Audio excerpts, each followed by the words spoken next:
जी नमस्कार दोस्तों, मेरा नाम अखिलेश है और मैं आप सभी का स्वागत करता हूँ आज की कहानी मेरी ज़ुबान पे। अभी तक आपने जितना सपोर्ट किया उसके लिए तहे दिल से शुक्रिया। आज जो कहानी सुनाने वाला हूँ वो थोड़ा सा दिल दहलाने वाला है। भरोसे का कत्ल हुआ और गुस्से में आदमी क्या कर सकता है, खुद की जान तो लेता ही लेता है, सामने वाले की भी जान को तकलीफ में देता है।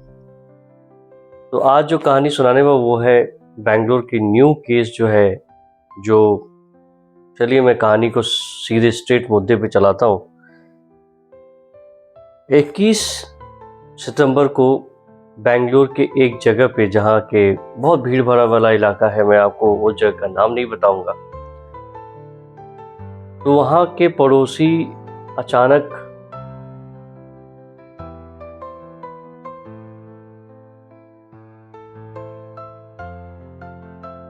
बेंगलोर के एक जगह है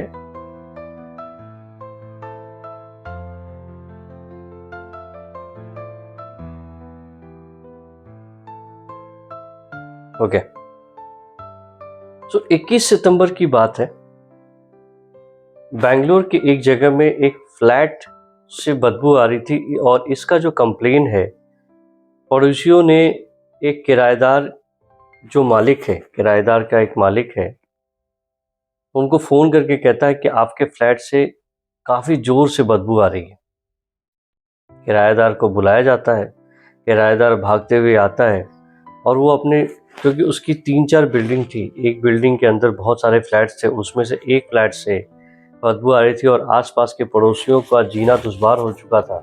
बहुत दिन से वो सोच रहे थे कि बदबू तो चालू हो चुकी थी, लेकिन कैसे हुई, कौन है, क्या है, ये पता नहीं चल रहा था। जब पड़ोसियों को पता चला कि बदबू इस घर से आ रही है और उसका मालिक कौन है, उनको मालूम रहता है हमेशा आसपास के लोगों को कि घर का मालिक कौन है, तो उन्होंने घर के मालिक को बुलाया। घर का मालिक आता है और देखता है कि कौन सा फ्लैट है। उसके बाद फ्लैट बंद रहता है अंदर से, सॉरी बाहर से, और फिर फ्लैट का डिटेल्स कौन रहता है, तो उन्हें पता चलता है कि इस फ्लैट को उसने महालक्ष्मी को दिया था, जो कि 29 साल की एक महिला थी जो इंडिपेंडेंटली रहती थी और काम करती थी। महालक्ष्मी के बारे में थोड़ा सा ब्रीफ आपको बता दूं कि महालक्ष्मी जो थी एक तलाकशुदा लड़की थी जो अपने पति से अलग हो चुकी थी और अलग रहती थी। पहले तो ये नेपाल के रहने वाले थे, अपने परिवार के साथ 2015 में आए और उसके बाद मूलतः ये नेपाल के निवासी हैं। उसके बाद उसकी एक शादी हुई, हेमंत दास के नाम से एक लड़का था बेंगलोर के अंदर ही, और हेमंत दास एक मोबाइल शॉप पे काम करता था और दोनों की ज़िंदगी अच्छी चल रही थी। 1-2 साल बीते, उस साल बीतने के बाद एक बच्ची हुई, उनको एक लड़की हुई और ज़िंदगी खुशहाल चल रही थी। और इधर महालक्ष्मी भी एक शॉपिंग मॉल में एक ब्यूटी केयर का एक सैलून था जिसके अंदर वो काम करती थी। अब किसी कारणवश हेमंत दास और महालक्ष्मी का रिश्ता नहीं चल पाया, तो महालक्ष्मी ने डिसाइड किया कि आए दिन तकरार होने से अच्छा है कि हम अलग हो जाएं, और उसने डिसाइड किया कि हम अलग हो जाते हैं और महालक्ष्मी और हेमंत दास के रास्ते जुदा हो गए। अब बेटी की रिस्पॉन्सिबिलिटी कौन लेगा? तो पहली बार क्या हुआ कि जैसे ही हेमंत दास का घर इसने छोड़ा, बेटी को लेकर चली गई अपनी माँ और बहन के साथ, जो कि वहीं रहते थे। फिर कुछ दिनों के बाद बेटी को उसने हेमंत दास के घर वापस दे दिया और वो अपना इंडिपेंडेंटली रहना चाहती थी। और यूं ही ये ऐसा ही नहीं किया, उसने एक घर लिया और खुद अपनी माँ और बहन से अलग रहने लगी। उस दिन चलता रहा। कुछ दिनों से कांटेक्ट नहीं हो पा रहा था उसका। तो मकान मालिक जो है, क्योंकि जनरली जब आप किसी को, किराएदार को आप कॉन्ट्रैक्ट देते हो या आप उससे एग्रीमेंट साइन कराते हो, उसमें आपको एक अल्टरनेटिव नंबर या कोई रिश्तेदार जिसको वो जानते हैं उसका नंबर दिया जाता है। तो इसके पास भी नंबर था मकान मालिक के पास। मकान मालिक ने उसकी माँ और बहन को कॉल किया और कहा कि आपके मेरे घर की दूसरी चाबी है तो उसको लेकर आइए।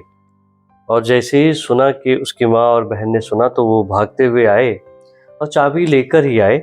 उसके बाद जब दरवाज़ा खोला गया तो सबसे पहले माँ और बहन जा गई जैसे दरवाज़ा खोला गया, माँ और बहन अंदर जाती हैं और अंदर से जब दरवाज़ा खुलता है तो उसकी एक पूरे घर के अंदर एक गैस फॉर्म हुआ था जो कि बहुत ही बदबूदार था। जैसे ही अंदर घुसते हैं तो जो वहाँ का जो मंजर ये दोनों माँ और बहन देखती हैं, उनकी चीखें निकल जाती हैं। उन्होंने कभी अपने सपने में भी नहीं सोचा था कि ऐसा भी उनकी ज़िंदगी में कभी समय आएगा कि कुछ ऐसा उसको देखना पड़ेगा। जैसे ही अंदर जाते हैं वो देखती हैं कि ज़मीन पे कुछ टुकड़े हैं और वो टुकड़े बदबू दे रहे हैं।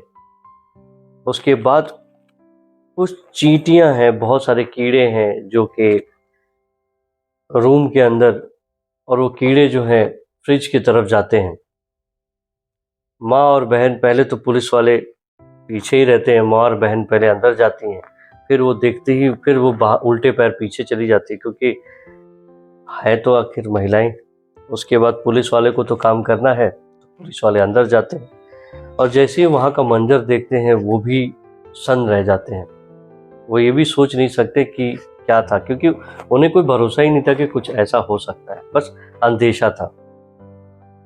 अंदर जाते हैं और वहाँ का नज़ारा देखते हैं कि कुछ बॉडी के कुछ पार्ट्स, कुछ पीसेस, या कह सकते हैं कि कुछ कटा हुआ जब कुछ हुआ था, तो कुछ चीज़ें वहाँ फैली हुई थी जो कि देखने लायक नहीं थी और बदबू काफ़ी आ रही थी। ऐसा लग रहा था कि काफ़ी दिनों से। फिर वो जाते हैं अंदर और जो कीड़े जो थे ज़मीन पे, बहुत सारे कीड़े थे क्योंकि फर्श को तो लहू लुहान था, उसको साफ कर दिया गया था, बट फिर भी ट्रेसेस तो थे ही। उसके बाद फ्रिज की तरफ जाते हैं, फ्रिज को खोलते हैं और जैसे ही फ्रिज को खोलते हैं उनको वो एक कहानी याद आती है। आज से कुछ दिन पहले श्रद्धा मर्डर केस, जिसके अंदर आफ्ताब पूनावाला ने श्रद्धा का मर्डर करके फ्रिज के अंदर रख दिया और उसके बाद उसने उसके काफ़ी टुकड़े करने के बाद एक के बाद एक उस टुकड़ों को डेली जंगल में इधर उधर फेंक दिया। वैसे आफ्ताब पूनावाला जेल में है, लेकिन पुलिस को बहुत मुशक्कत करनी पड़ी श्रद्धा के पूरे बॉडी पार्ट्स के, क्योंकि पूरे पार्ट्स तो मिल नहीं सके। जो भी मिल पाया उसको इकट्ठा करके अभी वो पुलिस कस्टडी में एज एन केस स्टडी कह सकते हैं, या तो कहते हैं एक एविडेंस के तौर पे रखा हुआ है। अभी वो केस चल ही रहा है, 2-3 साल तो हो ही चुके हैं। अब आते हैं कहानी पे।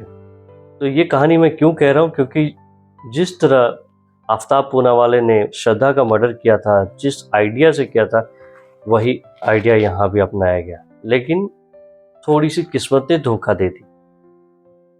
जैसे फ्रिज को खोला जाता है, ऊपर वाले ट्रेस में जो है पैर के टुकड़े रखे हुए हैं, बीच वाले में बीच वाला पोर्शन है और सबसे नीचे वाले, क्योंकि एक ही सिंगल डोर फ्रिज था, नीचे वाले में सर रखा हुआ। और जैसे ही सर को निकाला गया पता चल गया ये महालक्ष्मी की लाश है। और महालक्ष्मी की लाश, और जैसे ही ये खबर फैली, हड़कंप मच गया पूरी तरफ बेंगलोर में। आस पड़ोस में कभी ये नहीं सोचा कि जो लड़कियाँ डेली जिसको वो देखते हैं, आज इसकी हालत ऐसी है कि वो टुकड़ों टुकड़ों में पड़ी हुई है। तो पड़ोसियों ने, पुलिस वालों ने लाश को अपने कब्जे में लिया। कब्जे में लेने के बाद फिर उसको पोस्टमार्टम के लिए भेज दिया गया और फिर पुलिस ने अपनी तफ्तीश शुरू की। उनके पास अब जो है जिसकी लाश थी वो कंफर्म हो चुका था कि ये लाश हो चुकी, और पोस्टमार्टम से पता चल गया था कि ये लाश जो है करीबन आज जो है 21 तारीख को इनको खबर मिली थी और करीबन 15-20 दिन पहले इसका मर्डर हो चुका था। एग्जैक्टली नहीं बोल पाऊंगा बट 3 के आसपास इसका मर्डर हो चुका था। अब पुलिस को कड़ियां जोड़नी थी। महालक्ष्मी का फोन कॉल डिटेल खगाला शुरू किया और बारी बारी से जब फोन डिटेल्स निकाले गए उसको देख लिया गया। फिर हेमंत दास जो उसका हस्बैंड था उससे पूछताछ की गई जिस पे शक था, क्योंकि हस्बैंड, पहला शक तो हस्बैंड के ऊपर जाता है क्योंकि तलाकशुदा है, अपनी वाइफ के साथ रहता नहीं है। हो सकता है कि कुछ अंदर से पुराना प्यार जाग गया हो, ईर्ष्या जाग गई हो कि मैं अकेला हूँ, ये भी क्यों हम साथ में नहीं है, कोई भी कारण हो सकता है। तो हेमंत दास से जब बात हुई क्योंकि हस्बैंड था तो उसने 3 नाम बताए। एक नाम जो अशरफ था जो कि सलून में काम करता था और उसके हिसाब से अक्सर महालक्ष्मी इसके साथ स्कूटी पे आया करती थी, जाया करती थी। तो पहला शक अशरफ पे गया। उसके बाद 2 और नाम दिए। मैं उसका नाम नहीं लेना चाहूँगा क्योंकि किसी जब तक वो मुलजिम है तब तक उसका नाम नहीं ले सकते, क्योंकि उनकी जब कॉल हिस्ट्री और उसका डिटेल हमने लिया तो वो उनका कोई इन्वॉल्वमेंट नहीं था, उन्हें क्लीन चिट दे दी गई।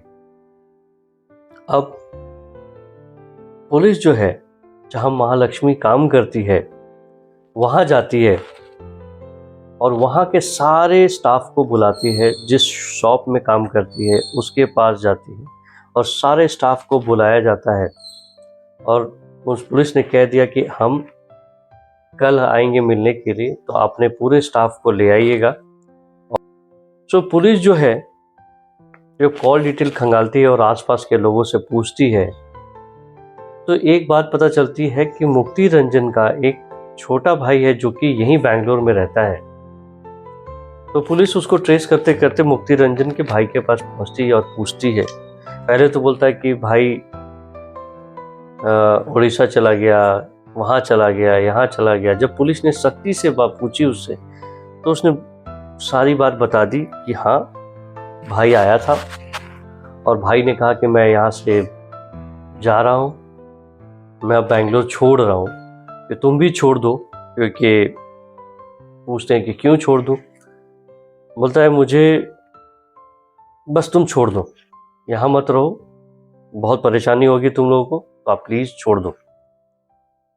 तो भाई बार बार पूछता है तो लास्ट में बोलता है कि मुझसे एक बहुत बड़ी गलती हो गई, महालक्ष्मी का कत्ल मेरे हाथों हो चुका है और पुलिस कभी भी मुझे ढूंढते ढूंढते तुम्हें भी ढूंढ लेगी। तो भाई एक काम करो, तुम यहाँ से चले जाओ। जी हाँ सर। जब पुलिस ने कहा कि हाँ सर, भाई ने कहा कि महालक्ष्मी का कत्ल उसी ने किया। अब पुलिस को कल्प्रिट मिल चुका है। अब क्या है कि पुलिस को सिर्फ मुशक्कत करनी है, सिर्फ मुक्ति रंजन रॉय को ट्रेस करना है। अब मुक्ति रंजन रॉय के फ़ोन को ट्रेस सर्विलांस में डालते हैं और फिर उसका लोकेशन ट्रेस करने की कोशिश करते। सबसे पहले तो उसके भाई से पूछते हैं कि तुम्हारा गांव कहाँ है। तो अब कुछ उसके पास कोई चारा नहीं होता है, तो पुलिस को वो अपना जो जगह है, जो गांव है उड़ीसा का जहां वो रहते थे, उसका एड्रेस दे दिया। पुलिस की एक टीम वहां जाती है लेकिन मुक्ति रंजन रॉय को मालूम नहीं है।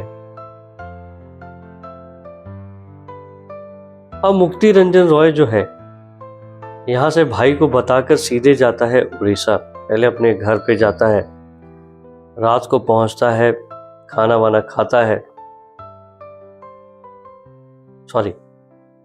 मुक्ति रंजन रॉय को पीछा करते हैं लोग। अब उसके फ़ोन का ट्रेस का लोकेशन तो पता चलता है कि वो उड़ीसा पहुंचा हुआ है। और वो क्या करता है, सबसे पहले तो अपना सिम निकाल देता है। उसको मालूम चलता है कि सिम से वो ट्रेस हो सकता है, तो सिम निकाल कर फेंक देता है और दूसरा सिम डालता है। पर यही वो गलती कर देता है, क्योंकि सिम तो तूने फेंक दिया बट IEMI नंबर जो है वो सेम रहेगा, जिससे पुलिस आजकल टेक्नोलॉजी इतनी हाई हो चुकी है, इतनी एडवांस हो चुकी है कि आपका लोकेशन यूं निकाल सकती है। अब वहाँ से वो उड़ीसा जाता है। उड़ीसा जाने के बाद फिर कुछ दिन के बाद फिर वो बंगाल भागता है। उसको लगता है कि हम जगह चेंज करने से ठीक हो जाएगा। तब तक अब जैसे वो कलकत्ता पहुंचता है, उसको ये खबर पता चल जाती है कि महालक्ष्मी की लाश, जो कि 59 टुकड़ों में बांटी थी, वो रिकवर हो चुकी है।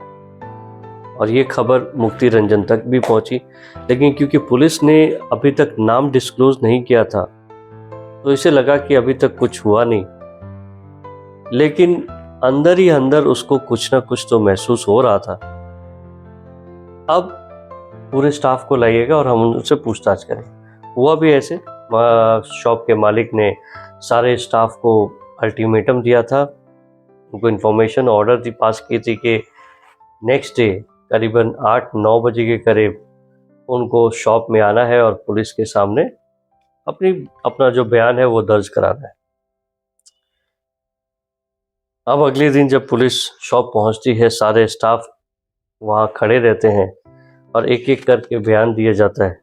पर एक बड़ी अजीब बात हुई कि सभी स्टाफ तो थे, एक आदमी मिसिंग था।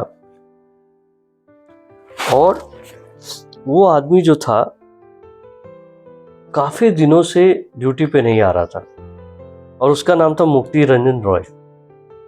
अब पुलिस को थोड़ा सा माथा ठनका, क्योंकि महालक्ष्मी का फोन 1 तारीख से स्विच ऑफ था और मुक्ति रंजन का जो फोन था वो भी उसी लगभग स्विच ऑफ था।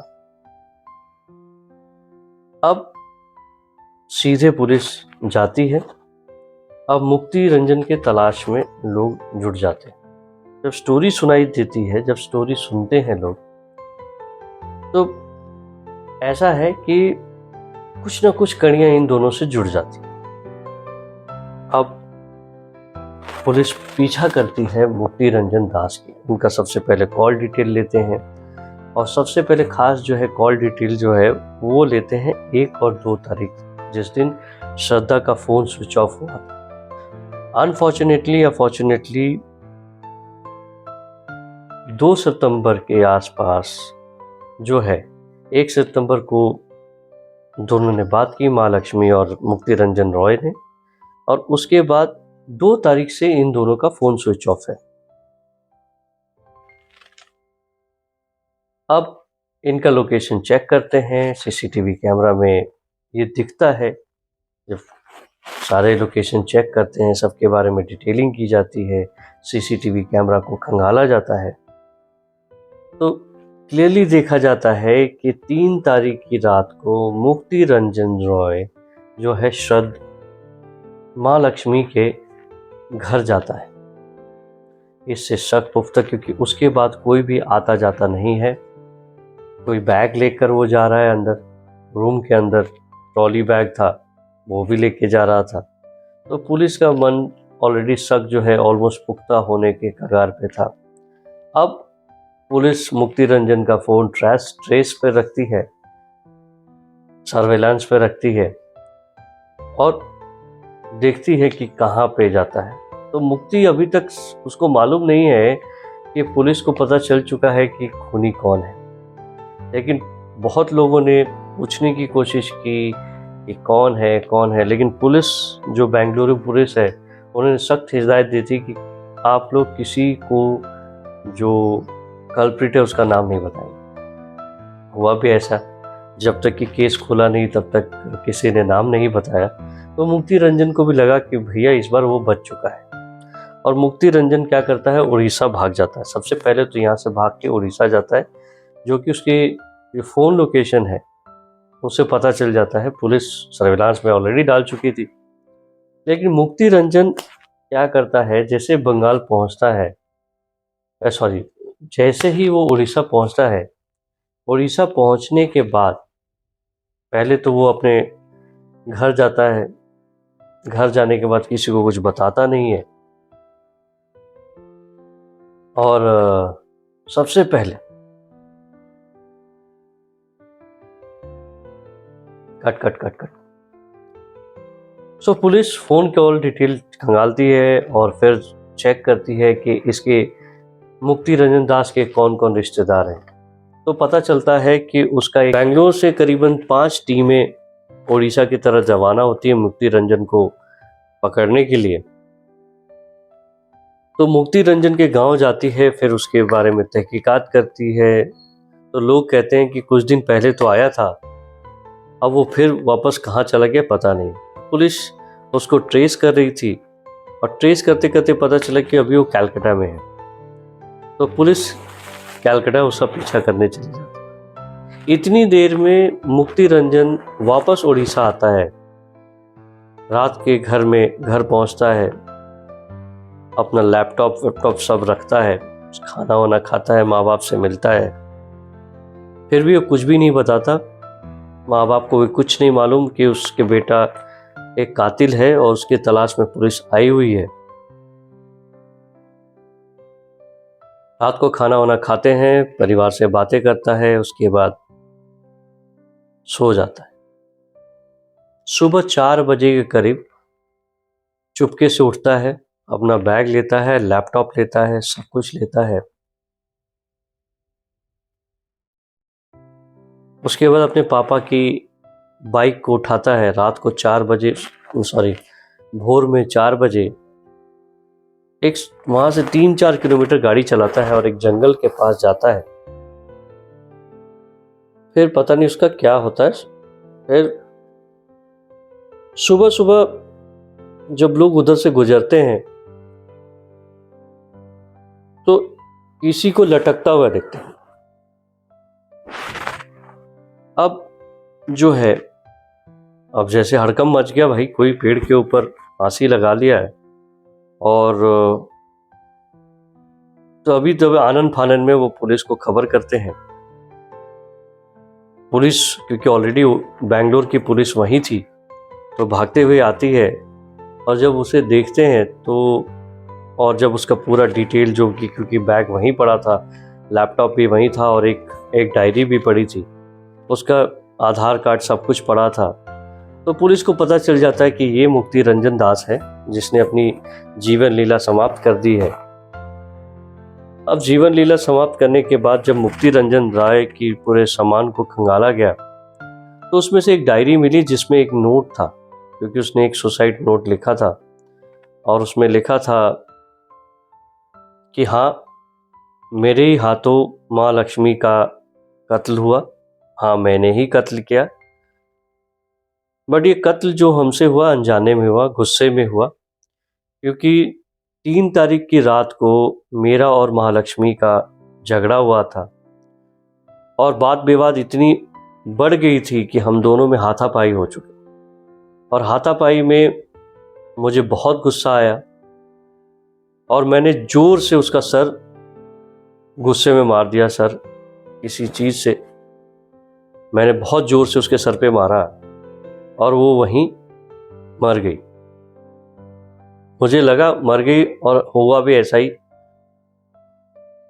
अब मैं घबरा गया कि अब क्या करूं, ये तो गलती से मौत तो हो चुकी है, क्राइम तो हो चुका है।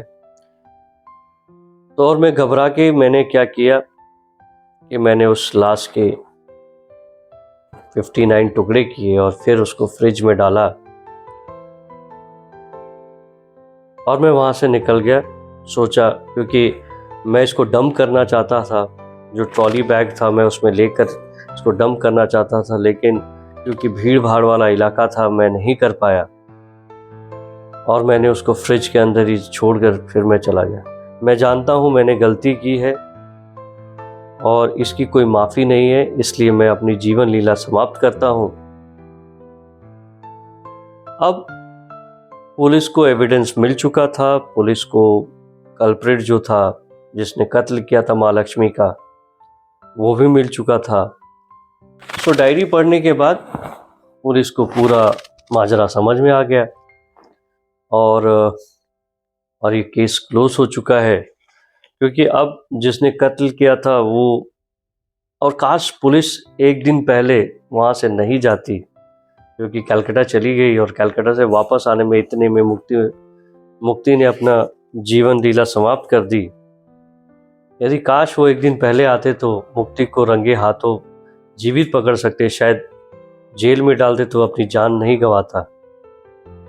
लेकिन उन्हीं को कोई टाल नहीं सकता, आपके हाथ में कुछ नहीं है। और इस तरह माँ लक्ष्मी ने अपनी जान गंवाई। बट ये सारे आइडियाज़ जो हैं, कहाँ कहाँ से कितनी हिम्मत इनको मिलती है, मेरे समझ के परे है। आशा करता हूँ दोस्तों ये कहानी पसंद आई होगी, और यदि मेरे चैनल पे नए हैं तो please do like, share and subscribe.